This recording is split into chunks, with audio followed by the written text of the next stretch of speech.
All of his co-workers were gone. What could it mean?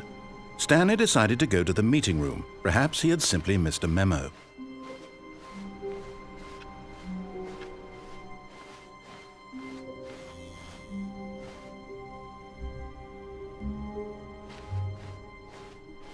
When Stanley came to a set of 2 open doors, he entered the door on his left.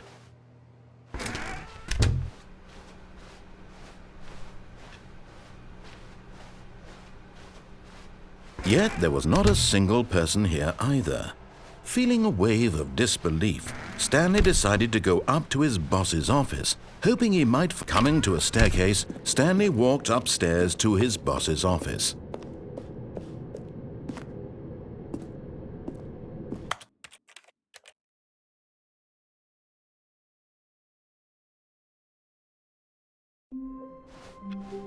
All of his co-workers were gone. What could it mean? Stanley decided to go to the meeting room. Perhaps he had simply missed a memo.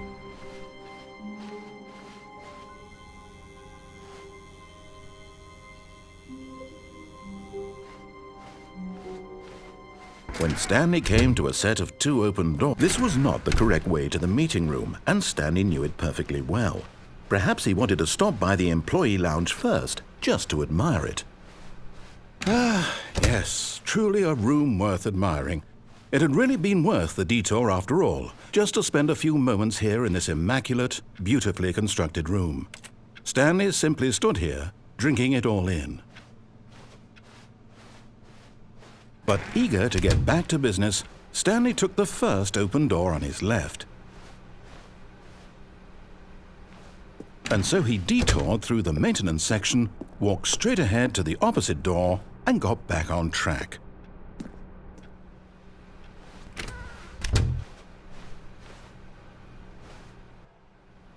Yet there was not a single person here either. Feeling a wave of disbelief, Stanley decided to go up to his boss's office. Coming to a staircase, Stanley walked upstairs to his boss's office.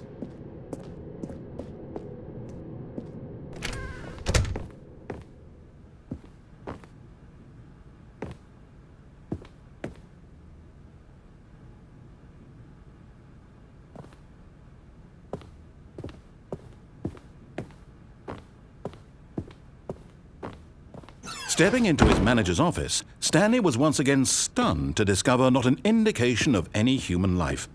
Shocked, unraveled, Stanley wondered in disbelief who orchestrated this. What dark secret was being held from him? What he could not. Stanley was in such a rush to get through the story as quickly as possible, he didn't even have a single minute to just let the narrator talk.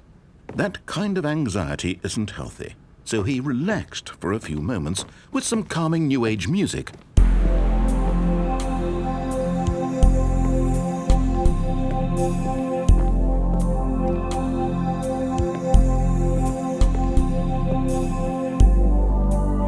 Feeling soothed and rejuvenated, Stanley calmly walked forward into the opened passageway.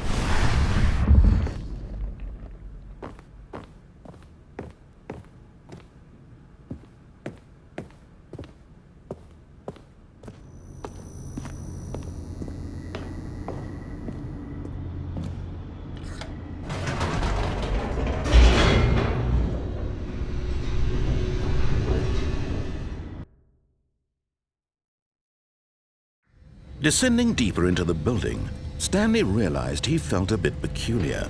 It was a stirring of emotion in his chest, as though he felt more free to think for himself, to question the nature of his job. Why did he feel this now, when for years it had never occurred to him? This question would not go unanswered for long.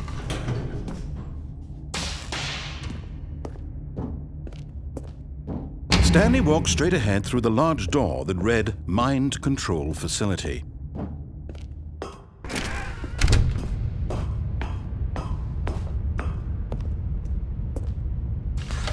The lights rose on an enormous room packed with television screens. What horrible secret did this place hold? Stanley thought to himself. Did he have the strength to find out?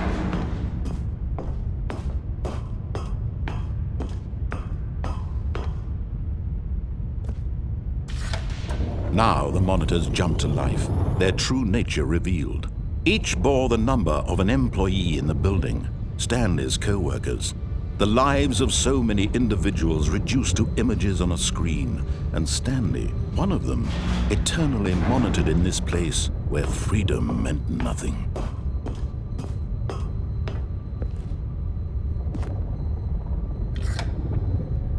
This mind control facility, it was too horrible to believe. It couldn't be true. Had Stanley really been under someone's control all this time? Was this the only reason he was happy with his boring job? That his emotions had been manipulated to accept it blindly?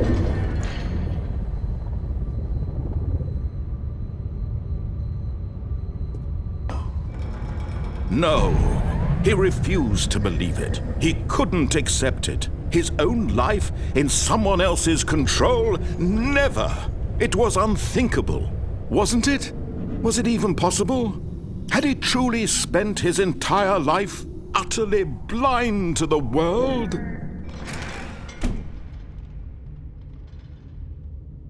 But here was the proof. The heart of the operation. Controls labeled with emotions. Happy, or sad, or content.